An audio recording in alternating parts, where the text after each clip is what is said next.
Bonjour à tous, j'espère que vous allez bien ce matin. Je vous pose cette question. Quel genre de foi est agréable à Dieu?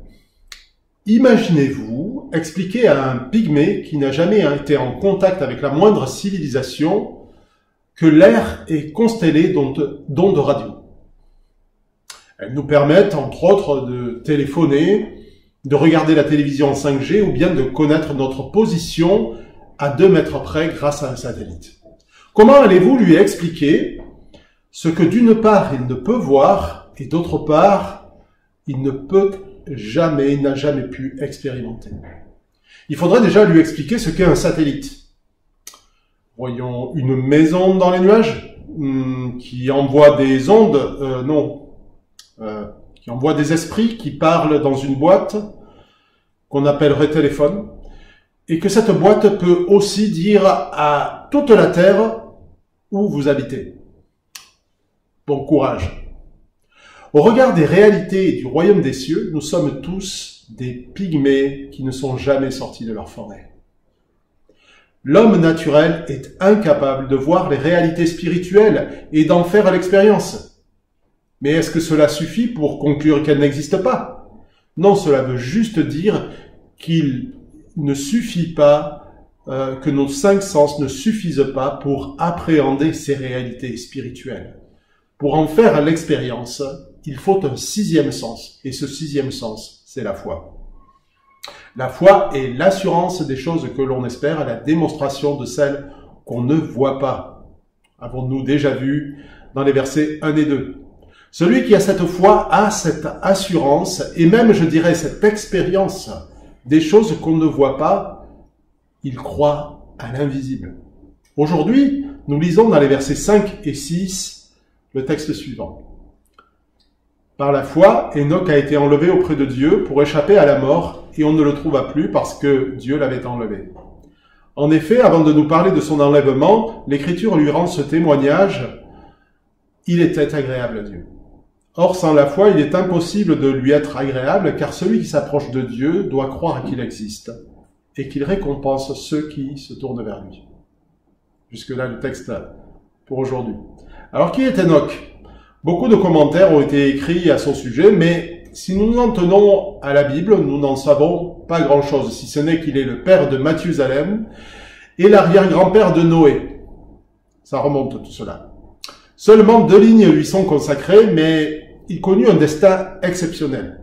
Avec Élie, et peut-être aussi avec Moïse, il fait partie de ces personnes qui ne sont pas passées par la mort. Le livre de la Genèse lui rend ce témoignage. Enoch vécut en communion avec Dieu, puis il disparut, car Dieu le prit.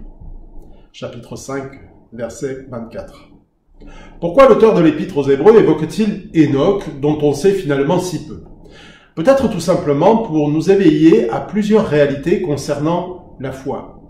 La première, c'est que on ne peut être agréable à Dieu sans la foi. On ne peut être agréable à Dieu sans la foi. La foi n'est pas un moyen d'obtenir ce que l'on veut, ni un moyen de montrer à tous combien nous sommes religieux ou pieux. Elle n'est pas seulement la confession de la bouche d'une croyance. Elle dépend avec persévérance du Dieu de l'invisible. Elle est l'espérance confiante dans le royaume à venir. Elle abandonne les « un tu l'as » pour préférer les « 2 tu l'auras ». La seconde réalité sur la foi, c'est que Dieu récompense celui qui s'approche de lui. Cette récompense n'est pas simplement les bénédictions matérielles de ce monde. S'il en avait été ainsi, les héros de la foi dont nous parlons dans ce chapitre 11 auraient attendu sagement la fin de leur vie et auraient cherché à faire leur place au soleil. Mais ils ont marché vers une terre promise qu'ils ne voyaient pas, malgré les vents contraires. Comme des apatrides qui attendent patiemment pour rentrer à la maison, ils ont sacrifié le visible et le temporel pour l'invisible et l'éternel. Leur récompense était l'assurance que leur véritable trésor était au bout de ce chemin. Il y a un préalable à cette récompense de Dieu. Tout d'abord, il faut croire qu'il existe. Ce n'est pas si difficile. Lorsque vous parlez aux gens, beaucoup croient qu'il existe un Dieu. mais peu croient en un Dieu personnel qui a une volonté pour nous et pour notre bonheur. Peu s'attendent à ce que Dieu récompense leur approche constante et leur persévérance à le connaître. Peu s'aventurent sur les chemins parfois périlleux d'une foi qui préfère plaire à Dieu plutôt qu'aux hommes. Une telle foi est une folie aux yeux des hommes, car elle paraît sacrifier sa vie. Mais pour celui qui a la foi d'Enoch, le sacrifice en vaut la chandelle. Et il a pour récompense l'amour de Christ qui est répandu dans les cœurs par l'Esprit Saint qui lui est donné. Il a pour salaire la communion avec Dieu qu'a connue Enoch, en attendant la récompense ultime, les délices éternelles, devant la face de Dieu. Approchons-nous donc avec cette foi qui sacrifie le visible et le temporel pour l'invisible et l'éternel. Alors j'ai une question pour vous ce matin et une proposition. La question est la suivante. Qu'est-ce qui m'empêche de m'approcher plus et de laisser plus de place à Christ dans ma vie? Quelle est cette chose pour laquelle nous disons à Dieu tout ce que tu veux, mais pas ça? Et alors, si nous nous trouvons en défaut, n'hésitons pas à prier comme les apôtres qui disaient « augmente notre foi ».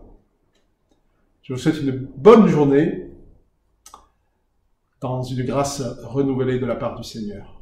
À très bientôt.